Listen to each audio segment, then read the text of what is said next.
Welcome to the Rim Break Rodeo. We hope this video helps. In this video, I will explain how to make cotton candy with sugar and water. First, understand that cotton candy is essentially spun sugar.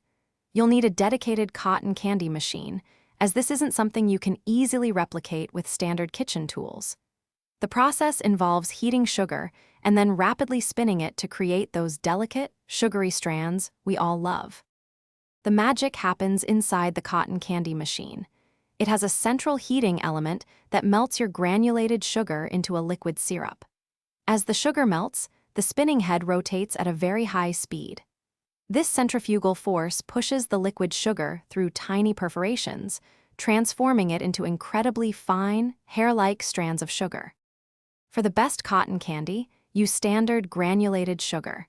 You can also find flavored sugars specifically designed for these machines. Simply pour about 1/4 cup of sugar into the machine's spinning head. As the sugar threads emerge, gently gather them onto a paper cone or stick, rotating it to build up your fluffy treat.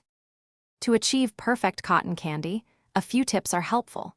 Always ensure your machine is clean and dry before starting.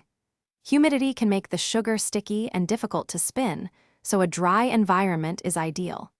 Don't be afraid to experiment with various colored and flavored sugars to create unique and delicious cotton candy creations.